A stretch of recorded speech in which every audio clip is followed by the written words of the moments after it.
Hello दोस्तों, स्वागत है आपका मेरे यूट्यूब चैनल मोटिवेशनल टॉक में। हर इंश्योरेंस एजेंट का एक सपना होता है कि वो क्लब मेंबर हो। क्लब मेंबर एक ऐसा प्रोफेशनल चैनल है एलआईसी का, जो एक साधारण एजेंट को विशिष्ट एजेंट बनाता है, एक खास एजेंट बनाता है। इसीलिए मेरा मेरा यूट्यूब पे वीडियो भी है कि हमको शुरुआत हो जाता है बीएम क्लब मेंबर से ही। बीएम क्लब मेंबर भी एक नॉर्मल क्लब मेंबर में आता है। मेन फैसिलिटी जो निगम हमको देती है, हम एलआईसी अभिकर्ता को देती है, वो डीएम क्लब मेंबर से ही देती है। तो इसीलिए मैंने समझा कि डीएम क्लब मेंबर के बारे में कुछ डिटेल बात किया जाए, इसके बेनिफिट्स के बारे में, इसके एलिजिबिलिटी के बारे में, कि कितना टारगेट कितना साल में पूरा करने पर डीएम क्लब मेंबरशिप हासिल कर सकते हैं, और इसको मेंटेन करके फिर जेडीएम क्लब मेंबर में कैसे जा सकते हैं। हासिल करना एक बात है, फिर उसको मेंटेन करना भी ये दूसरी बात है। मेंटेन नहीं करने पर फिर हम क्या है कि डिमोशन हो जाएगा, फिर बीएम क्लब मेंबर में या फिर हम बन जाएंगे। तो इसीलिए मेंटेन करना भी एक ज़रूरी है। एक कॉन्शस होके काम करने के लिए ये क्लब मेंबर हमको सिखाता है। और वही वही अभिकर्ता, परमानेंट अभिकर्ता होते, उनके पास निगेटिविटी, गलत सोच, कंपनी के बारे में गलत धारणा ये कभी नहीं आती है, जो क्लब मेंबर हो जाते हैं। और फिर उनका एक इनकम भी जो होता है वो स्थिर होकर इंक्रीज होने लगता है, और उनको इस तरह से सम्मान मिलता है कि एक अंदर से गौरवान्वित महसूस करते हैं कि निगम की तरफ से मुझे ये मिला है। तो पहले हम बात करेंगे इसके बेनिफिट्स के बारे में कि सपोज आपने डीएम क्लब मेंबरशिप अचीव कर लिया है तो आपको क्या क्या बेनिफिट्स मिल रहे हैं, या आप डीएम क्लब मेंबर अचीव किए हुए हैं और मैं जो बेनिफिट्स बता रहा हूँ उसमें हो सकता है कुछ आपका छूट रहा हो, तो आप ऑफिस से कांटेक्ट करके वो बेनिफिट्स आप ले सकते हैं। इसमें बहुत बड़ा एक बेनिफिट मिलता है, यहीं से स्टार्ट होता है करने का। ये बहुत बड़ा एक समझिए कि एक अभिकर्ता के लिए गौरव की बात है और एक पावर की बात है। अभिकर्ता को निगम ने एक पावर दिया कि आप अपने पासबुक को एसबी के लिए हो, मैच्योरिटी के लिए हो, डेथ क्लेम के लिए हो, उसके लिए आप क्या है कि उसको अटेस्टेड कर सकते हैं। ये एक निगम के द्वारा बहुत बड़ी बात है। जो डीएम क्लब मेंबर से शुरुआत होता है उनको ये अथॉरिटी मिलता है, तो गौरवान्वित इसलिए महसूस होता है कि कभी कभी होता क्या है कि पासबुक तो हम लोग पार्टी का लेके जाते हैं और अटेस्टेड कराते हैं, अपने डीओ साहब से हुआ है, बीएम साहब से हुआ है, बीएम साहब से हुआ है, या संबंधित जो एचओडी हैं वो अटेस्ट कर देते हैं, उसमें कहीं कोई निगम की तरफ से कोई दिक्कत नहीं। लेकिन कभी कदार दिक्कत आता है कि वो संबंधित अधिकारी नहीं है, लंच पे गए हैं या छुट्टी पे हैं, तो अधिकारी बोलते नहीं उनके पास जाए करा लीजिए, वो बोलते हैं उनके पास जाए करा लीजिए। और थोड़ा इसमें तो उस सब परेशानी से बचने के लिए, और हम डीएम क्लब मेंबर हैं तो हमको किसी के पास जाने की ज़रूरत नहीं है। बस पार्टी का पासबुक, फ्रेश पासबुक आप देखिए, उसमें सब चीज़ मिला लीजिए, सब सही है। और खुद से आपका एक मोहर होगा जो निगम के द्वारा बताया जाता है कि आप अपना मोहर बनाइए।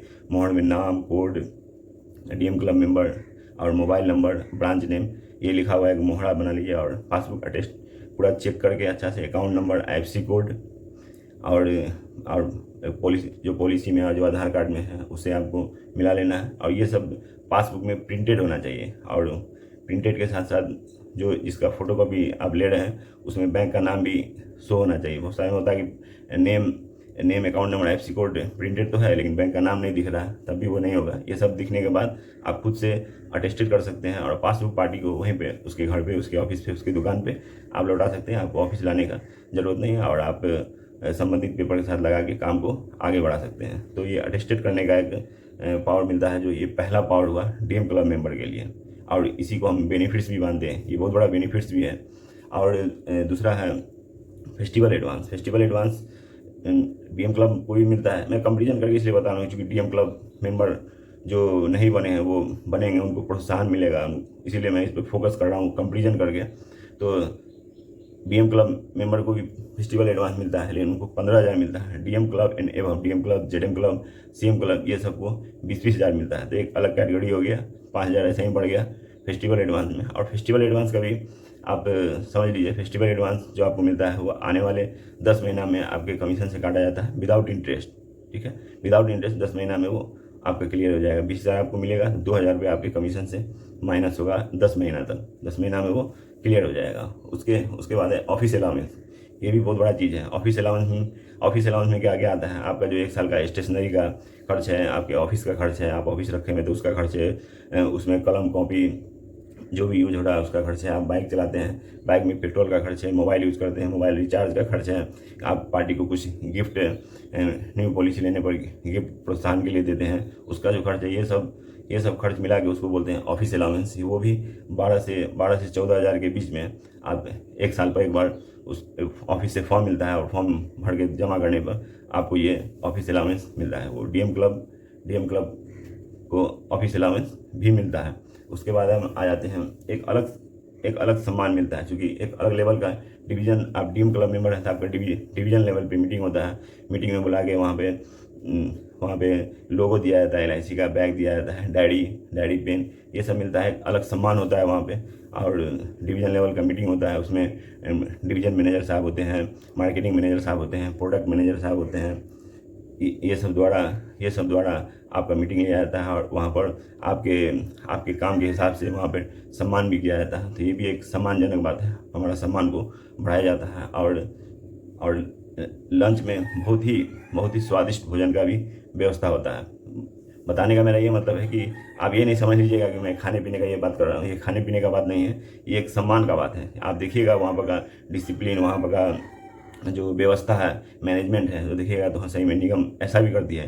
क्योंकि मैं भी जब पहली बार गया था तो मैं जो भी आपको बता रहा हूँ अपना एक्सपीरियंस ही बता रहा हूँ, दिल से बता रहा हूँ। ये कोई बनी बनाई बात या किसी का टॉपिक चोरी किया हुआ और किसी से सीख के, किसी से पूछ के मैं ये बता नहीं रहा हूँ, मैं दिल से बता रहा हूँ। जब मैं पहली बार देखा ये सारा व्यवस्था, मीटिंग का व्यवस्था, फुल AC रूम में बैठाने का व्यवस्था, DM साहब को देखने का, डिवीज़न मैनेजर साहब को देखने का मौका, और वो जब बात करेंगे तो डायरेक्ट बात करेंगे, दोस्तों बात करेंगे, साथियों बात करेंगे। क्योंकि आप मेरे क्लब मेंबर के हैं तो आप मेरे दोस्त हुए, साथी हुए। वो डिवीज़न क्लब मेंबर है, हम DM क्लब मेंबर हैं। तो इस तरह से जो सम्मान मिलता है तो अंदर से बहुत ही मतलब कि एक पॉजिटिव एनर्जी आता है काम के प्रति, संस्था के प्रति, कि हमको और अच्छा काम करेंगे तो ZM क्लब मेंबर बनेंगे, उसमें और जूनियर मैनेजर से सम्मानित किया जाएगा और सारी सुविधाएं हैं जो हम लोग ZM क्लब मेंबर में का वीडियो जो बनेगा उसमें बात करेंगे तो और सम्मान बढ़ता रहेगा। तो इसलिए बहुत ही अंदर से एनर्जेटिक पावर आता है। और यही एनर्जेटिक पावर हम एक साधारण एजेंट को, साधारण अभिकर्ता को बताना चाहते हैं कि आप भी लगन से रेगुलर कंटिन्यूटी में काम कीजिए और DM क्लब मेंबर जरूर हासिल करने का कोशिश कीजिए। ये बहुत ही अच्छी बात है। और डिवीज़न क्लब मेंबर जो होता है वो डिवीज़न में होता है, हमारे ब्रांच ऑफिस से वो दूर होता है, सबका डिवीज़न अलग अलग होता है। तो डिवीज़न ऑफिस में अगर हम जाते हैं, हमारे शहर से मतलब आउट स्टेशन में अगर मीटिंग होता है DM क्लब मेंबर का, तो क्या आने जाने का खर्च, जिसको TADA बोलते हैं, ट्रैवलिंग अलाउंस, और रहने का खर्च भी मिलता है। मीटिंग अटेंड करने के बाद आके हम अपने ब्रांच में एक फॉर्म आता है, वो फॉर्म भर के देंगे और 1 से 2 दिन में वो अकाउंट में पैसा आ जाता है TADA का। तो ये भी एक फैसिलिटी है, बेनिफिट्स है जो DM क्लब मेंबर को मिलता है।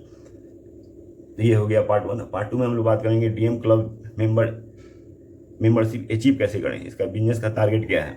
तो इसका बिजनेस का टारगेट तो बहुत ज़्यादा मतलब कि बहुत ज़्यादा भारी नहीं है, बस है कि सिस्टमेटिक वे में करना है। पहले एक साधारण जो भी करता है या BM क्लब मेंबर है वो सिस्टमेटिक वे में नहीं कर पाते हैं, जानकारी के अभाव में वो नहीं कर पाते हैं। बिजनेस तो करते हैं लेकिन सिस्टमेटिक वे में नहीं होता। सिस्टमेटिक वे का होना, किसी साल 50 पॉलिसी हो गया, किसी साल 100 पॉलिसी हुआ, किसी साल 15 पॉलिसी हुआ, किसी साल 19 पॉलिसी हुआ, किसी साल रेनुअल कम हुआ, किसी साल ज़्यादा हुआ। चूँकि जानकारी नहीं है वो सिस्टम वे में नहीं कर रहे हैं। यहाँ सिर्फ आपको पर ईयर करेंट में 20 पॉलिसी, जी आपने सही सुना, 20 पॉलिसी करना है। DM club member business target है 20 पॉलिसी पर ईयर करना है।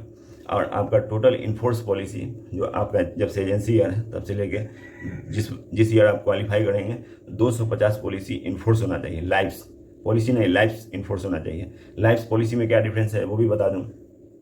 एक पार्टी का 2 बार पॉलिसी करते हैं तो 2 पॉलिसी ये तो हुआ, क्योंकि डेट ऑफ बर्थ सेम है तो 2 पॉलिसी हुआ, लेकिन लाइफ एक ही गिनती होगा। तो इस बात को समझ लें, लाइफ चाहिए, पॉलिसी नहीं। 250 लाइफ्स इन्फोर्स होना चाहिए। पहला है 20 पॉलिसी पर ईयर करेंट में, और बैक से लेकर अभी तक 250 इन्फोर्स लाइफ्स। उसके बाद रेनुअल कमीशन 90,000 रुपया और फर्स्ट ईयर का कमीशन 60,000 रुपया। और ये 4 क्राइटेरिया लमसम 3 साल रेगुलर होना चाहिए या 3 साल में 2 साल रेगुलर होना चाहिए, तो आप क्वालिफाई हो जाएंगे DM क्लब मेंबर के लिए। आपको डिवीज़न ऑफिस से लेटर आएगा और वहाँ एक इंटरव्यू, नॉर्मली इंटरव्यू देने के लिए जाना पड़ता है, जो मार्केटिंग मैनेजर या प्रोडक्ट मैनेजर वहाँ लेते हैं। नॉर्मली एक इंटरव्यू होता है, पॉलिसी संबंधित कुछ जानकारियाँ सवाल पूछे जाते हैं और पूछने के बाद कुछ टारगेट भी मिलता है, नॉर्मल से टारगेट ये पॉलिसी करने के बाद, और लगभग लमसम ये क्वालिफाई करने के बाद तो हो जाते हैं। उसके बाद आप डीएम क्लब मेंबर होते हैं और ये सब आपको जो मैंने शुरू में जो बेनिफिट्स बताया वो बेनिफिट्स आपको मिलना शुरू हो जाता है। तो एक बार आप इसको और रिपीट कर लीजिए, चूँकि कंटिन्यूटी जरूरी है और सिस्टमेटिक जरूरी है। आप सिस्टम वे में अभी से करना शुरू कर देंगे, आपका चूँकि एजेंसी जो भी हो गया है, 5 साल हो गया है, 10 साल हो गया, अभी तक आप क्लब मेंबर नहीं अचीव कर पाए हैं, तो आप इसको देख लीजिएगा। सिर्फ 20 पॉलिसी चाहिए आपको, ठीक है, 20 पॉलिसी चाहिए करेंट ईयर में। और जब से आपने एजेंसी लिया है तब से लेकर अब तक 250 इनफोर्स लाइफ चाहिए, 90,000 का रिन्यूअल कमीशन चाहिए और 60,000 का फर्स्ट ईयर का कमीशन चाहिए। ये हो गया। अब इसको मेंटेन करके कैसे चलना है। आप क्लब मेंबर हासिल कर चुके हैं, क्लब मेंबर हैं, या 1 साल आपका ये हो चुका है, अब 2 साल और करना है, या 2 साल ये हो चुका है आपको, तीसरे साल भी इसको करना है। तो इसको मेंटेन करने के लिए आपको हर साल दिसंबर में आपको इस पर थोड़ा सा कॉन्शियस होना पड़ेगा, बस थोड़ा सा। सिस्टम इसी का नाम है सिस्टमेटिक वे, ध्यान देने का बाद थोड़ा सा आपको ध्यान देना पड़ेगा। दिसंबर में आप अपना चार्ट देख लीजिए, या ऑफिस में से club roster, DM club roster आप निकलवा सकते हैं, बीएम साहब को बोल के, एवीएम साहब को बोल के निकलवा सकते हैं। जो कमीशन से रिलेटेड जो देखते हैं उनसे आप बोल के निकलवा सकते हैं, या आप डायरी मेंटेन किए हुए हैं तो डायरी से भी आप देख सकते हैं कि कितनी पॉलिसी मेरी अभी तक लैप्स है। जो मैंने पॉलिसी विगत वर्ष खोला था, मेरा इनफोर्स लाइफ अभी तक कितना है, इनफोर्स लाइफ देखना है, रिन्यूअल कमीशन कितना है और फर्स्ट ईयर कमीशन अभी तक कितना है। उस पर आप 3 महीना और आने वाले 3 महीना मार्च तक काम कीजिएगा तो इजीली एकदम पूरा हो जाएगा। बस थोड़ा सा ध्यान देने का बात है। इस तरह से हम ध्यान देके उसको मेंटेन करके आगे भी बढ़ सकते हैं। इसीलिए मेरा वीडियो जहाँ तक जाता है, जो भी अभिकर्ता बंधु इस वीडियो को सुन रहे हैं, जो मैंने एक अभियान लिया है कि हर अभिकर्ता को क्लब मेंबर जरूर बनाना है, और इस अभियान में मैं बार बार ये बोलता हूँ कि आप भी साथ दीजिए मेरा। आपके जो भी दोस्त हैं अभिकर्ता बंधु, उन तक ये वीडियो भेजिए, उनको बोलिए सब्सक्राइब करने के लिए। इस तरह से यूजफुल वीडियो आगे भी उनको LIC से रिलेटेड यूजफुल वीडियो उनको सब्सक्राइब करने पर मिलता रहेगा। और इस वीडियो को ज़्यादा से ज़्यादा शेयर कीजिए कि ज़्यादा से ज़्यादा अभिकर्ता बंधु इसको सुने और समझें, और इसमें जो बताई गई बातें उससे फ़ायदा उठाएं और एक क्लब मेंबरशिप हासिल करें, और अपना सम्मान ब्रांच में हो, घर में हो, समाज में हो, अपना और खुद में अपना सम्मान बढ़ाएं और अपने इनकम को इस तरह से इंक्रीज करें। इनकम भी इसमें बहुत अच्छा इंक्रीज होता है। जैसे आप डीएम क्लब मेंबर होते हैं तो एक साधारण क्लब से डीएम क्लब मेंबर का इनकम एक अलग हो जाता है, एक अलग पहचान होता है। इसके लिए मैं अपनी बातों को यहीं पर विराम देना चाहता हूँ। जय हिंद।